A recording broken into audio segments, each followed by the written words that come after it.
मौजूद हूँ ward number 10 में। अभिषेक गोस्वामी जी मेरे साथ मौजूद है, लगातार जनता से मिल रहे हैं। क्या इस बार मुद्दा है आपके वार्ड में और क्या क्या समस्या है? देखिए, मुद्दे तो जितने गिनाऊं उतने कम है और समस्याएं इतनी हैं जिनका निवारण पिछले 8-10 वर्षों में कभी हुआ ही नहीं है। पार्षद हमारी जब आई थी यहाँ पे, पूर्व पार्षद जो रही, वो आई जब जब चुनाव हुए, हम लोगों ने भी कहीं ना कहीं सपोर्ट किया क्योंकि उस टाइम हम लोग पॉलिटिकली नहीं थे। उसके बाद से आज तक उन लोगों ने झांक के नहीं देखा है। ठीक है। और 3 साल सरकार लेट हो गई। यहाँ सबसे बड़ी समस्या तो यह है कि 100 मीटर क्षेत्र इसको माना जाता है जहां आप बैठे हैं मेरे घर में। यहाँ पे ना तो पानी है, पानी के लिए बहुत लड़ाई लड़नी पड़ती है। खारा पानी है, बिल्कुल कड़वा जहर पानी आता है करेले की तरह। दूसरा, नालियां इतनी गहरी हो चुकी हैं कि उसमें जो हमारे घर की जो नाली है, इसमें आपको मैं बताऊं, एक बच्चा भी डूब के मर चुका है, जिसके बाद खुद पैसे लगा के इसको भरवाया था। बाद में सरकार की तरफ से इसका जो है मरम्मत कराई गई थी पार्षद से लड़के उस समय। तो समस्या तो इतनी है कि मैं आपसे क्या कहूँ। इसका सफाई की समस्या है, किसी तरीके की। जैसे एक समस्या भी मैंने आता था देखा कि सांड वगैरह हमारा गाय वगैरह घुस जा रही है, घरों में तोड़फोड़ कर रही है, लोगों को समस्या, एक्सीडेंट भी हो जा रहे हैं। देखिए, ये एक बड़ी समस्या, ये खाली हमारे वार्ड में ही नहीं है, पूरे फरीदाबाद शहर की है। इसमें इनको मैंने भी उठाया, मेरे साथी वरुण शिवखंड हैं, उन्होंने भी इसको उठाया। इसको लेकर अभी हाल फिलहाल में उन्होंने खुलासा भी किया है। तो सरकार को इसको देखना चाहिए, लेकिन हम लोग जो है, दूसरी आते हुए कई गलियों में जो है अंधेरा है, स्ट्रीट लाइट बिल्कुल है ही नहीं, या तो कहीं फ्यूज है। और यहाँ पर जो है सीसीटीवी कितना जरूरी है और स्ट्रीट लाइट कितना जरूरी है वार्डों में?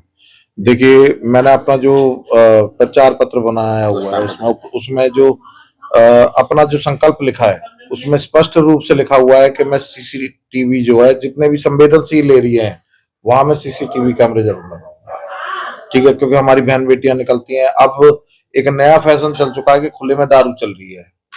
ठीक है, सड़कों पे आए दिन आप देखेंगे, ठीकों के बगल में हर जगह सड़क पे, पटरियों पे कहीं ना कहीं शराबी आपको टोलते घूमते मिल जाएंगे। तो कहीं ना कहीं महिलाओं की सुरक्षा को मद्देनजर रखते हुए सीसीटीवी कैमरे लगाना बहुत जरूरी है। और अगर हमें फरीदाबाद का पहला स्मार्ट वार्ड, अगर वार्ड 10 को बनाना है, तो उसके लिए स्मार्ट के अंदर सारी चीजें आती हैं, वाईफाई भी आता है और सीसीटीवी कैमरे आते हैं, लाइब्रेरी आती है, पार्क आते हैं, बहुत सी फैसिलिटीज होती हैं। तो मैंने अभी जो शुरुआत करी, क्योंकि पिछले 10 वर्षों में यहाँ कुछ नहीं हुआ है। आपने देखा था कि ये डब्बो चौक पे कितनी गंदगी पड़ी रहती थी, जिसके लिए मेरे को सामना भी करना पड़ा, काफी कठिनाइयों का। यहाँ पे जैसे हरियाणा को जो है खिलाड़ियों का प्रदेश कहा जाता है, खिलाड़ियों के लिए क्या सुविधा आपके वार्ड में? देखिए, खिलाड़ियों के लिए कोई सुविधा तो है नहीं यहाँ पे किसी तरीके की। यहाँ खिलाड़ियों की तो बात बहुत दूर की है। यहाँ जो चिकित्सा केंद्र खुला हुआ है सरकार की तरफ से, उसी में दवाइयां नहीं मिलती है। ठीक है, प्रेगनेंसी अगर किसी के कुछ है, माता बहन के, तो वहां पे कुछ आपको ट्रीटमेंट नहीं मिलता है, जाना पड़ता है बीके में भी पता चलता है कि वहां दवाइयां नहीं है। ठीक है, डॉक्टर्स नहीं है। तो बहुत सारी समस्याएं हैं यहाँ पे। सबसे बड़ी दिक्कत मैंने आपको बता दी है, साफ सफाई, और यहाँ पे पानी की समस्या है, और सीवरेज यहाँ पे है नहीं अभी चालू, जो हमारे वार्ड 10 में है।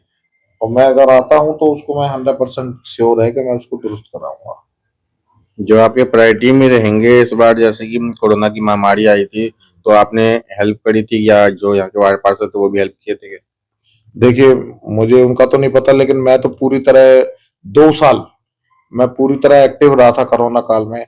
ऑक्सीजन के सिलेंडर जिन्हें नहीं मिलते थे, मैं खुद कंपनियों में जाकर उनके मालिकों से रिक्वेस्ट करके जो है सिलेंडर दिलवाता था, और खाने पहुंचाए। यहाँ तक कि मैंने जो पशु थे, ठीक है, पहाड़ी पे, यहाँ पास में नजदीक में पहाड़ी पड़ती है, तो पशुओं के लिए पूरा बदरपुर तक मैंने छान मारा था। जो बेचारी, कई ऐसी महिलाएं थी जो बेचारी बेरोजगार पड़ी हुई थी वहां पे, जो रोड पे सोने को मजबूर थी। शायद उनके घर में वो जाने से पहले मना कर दिया कि भाई कोरोना है, आप घर में मत आओ, तो उन्होंने वहीं जीवन व्यतीत किया। तो उनको खाना देना, मैं बताऊंगा नहीं कौन कौन लोग थे, लेकिन आज वो लोग बहुत एहसानमंद है इस चीज के लिए। तो 2 तारीख को इलेक्शन में जनता से क्या अपील रहेगा? देखिए, अपील यही है कि जो भी चुनाव आप करें, बहुत सोच समझ के करें। आप एक चीज देखेंगे, और समझना चाहिए आप लोगों को, पब्लिक को, कि अगर 10-10 लाख के, 50-50 लाख के ये बोर्ड बैनर और इन चीजों में खर्चे कर रहे हैं, तो कहीं ना कहीं आपकी जेबें ही काटेंगे ये। जी। ठीक है ना भाई, मेरे पास देने के लिए कुछ भी नहीं है।